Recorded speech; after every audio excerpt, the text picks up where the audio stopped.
Welcome to Garam Garam Bezawada రుచుల్లో. ఈరోజు మనము వడలు చేసుకుంటున్నామండి.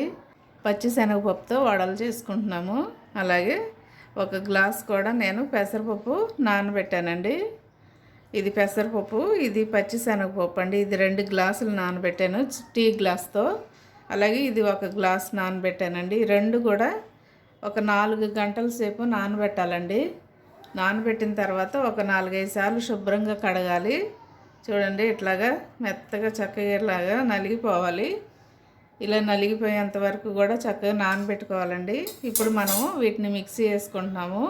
ఇప్పుడు మనం ఈ వాటర్ అంతా కూడా ఈ పెసరపప్పు, ఈ పచ్చిశనగపప్పు కూడా ఈ వాటర్ వడపోసేసుకుని ఈ 2 కలిపి మనం మిక్సీ పట్టుకుని వద్దామండి.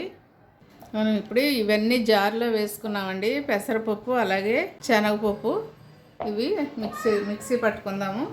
ఇప్పుడు నేను కొంచెం అల్లం వెల్లుల్లి కూడా వేస్తున్నానండి. చిన్న ముక్క వేసాను. ఇది వేసేటప్పుడు కొంచెము చూడండి, పచ్చిశనగపప్పు కొంచెం ఈ పెసరపప్పు పక్కన పెట్టుకోండి. ఒక గుప్పుడు పక్కన పెట్టుకోండి. ఇది మనం పిండిలో కలుపుకోవాలండి, అందుకని పక్కన పెడుతున్నాను. అలాగే 3 పచ్చిమిర్చి కూడా వేస్తున్నానండి నేను దీనిలో. ఇగో చూడండి, 3 పచ్చిమిర్చి వేసి మిక్సీ పట్టుకొని వస్తాను.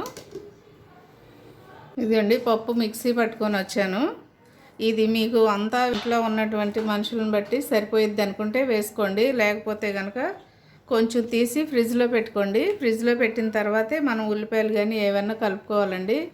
ఎందుకంటే కలిపినాక తీసి ఫ్రిడ్జ్లో పెట్టామనుకోండి ఉల్లిపాయలు స్మెల్ వచ్చింది కదా. అందుకని ఏమి కలపకుండా కొంచెం తీసి మనం ఫ్రిడ్జ్లో పెట్టుకోండి. ఎప్పుడైనా మళ్ళీ మధ్యలో వేసుకోవచ్చు మనం. నేను కొంచెం తీసి ఫ్రిడ్జ్లో పెట్టానండి. ఇప్పుడు మనము దీనిలో ఏమేమి వేయాలో చూద్దామండి. చూడండి, దీనిలో ఇందాక తీసి మనం పెట్టుకున్నాం కదా ఒక గుప్పుడు, దీనిలో వేసేయాలండి.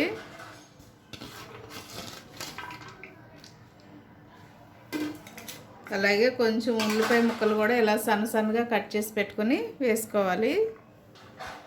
దీనిలో కొంచెం కొత్తిమీర, కొంచెం పుదీనా కూడా వేసుకోవాలండి. సన్నగా కట్ చేసి పెట్టుకుని మనం వేసుకుంటే చాలా టేస్ట్గా ఉంటుంది. స్మెల్ కూడా చాలా బాగుంటాయి వడలు.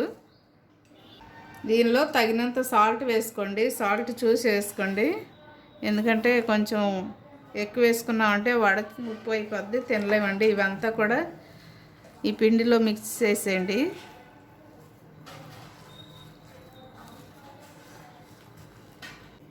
చూడండి, ఇవన్నీ కూడా ఇలా కలిపేసుకోవాలండి.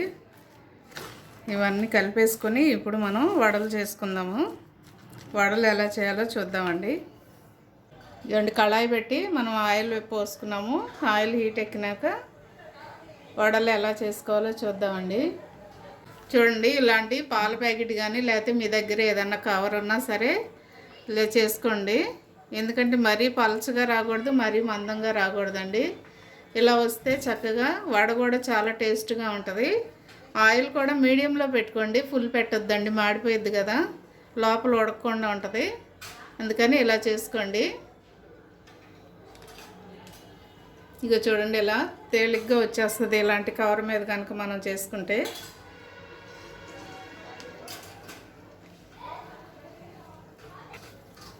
ఇదిగండి, రెండోది కూడా చేశాను నేను. పిండంతా కూడా ఇలాగే చేసుకోవడమేనండి. ఇంకా ఇలా చేసుకొని చక్కగా గోల్డ్ కలర్ వచ్చేంత వరకు కూడా వేయించుకోవాలి ఆయిల్లో.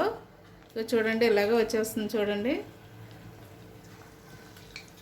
ఇలా అంతా పిండి అంతా కూడా అలాగే మనం చేసుకుని వేసుకుందాము.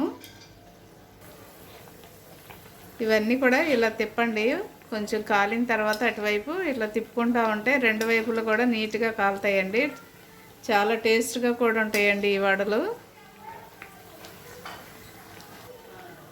చూడండి, వడ ఈ కలర్ వస్తే సరిపోతుందండి. ఇట్లా ఎర్రగా వేగేంత వరకు కూడా మీడియంలో పెట్టుకుని వేయించుకోవాలి మనం. ఇలా వేగితే సరిపోతుంది. చూడండి, కలర్ ఇలా వస్తే వడ చాలా టేస్ట్గా ఉంటుందండి. మీరు కూడా తప్పకుండా ట్రై చేయండి. చూడండి, వడలు రెడీ అయిపోయినాయండి.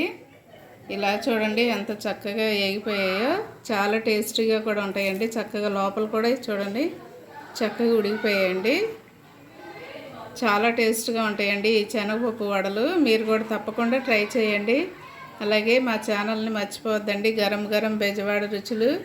ఇప్పుడు వరకు సబ్స్క్రైబ్ చేయని వారంటే సబ్స్క్రైబ్ చేయండి, షేర్ చేయండి, లైక్ చేయండి. Thank you.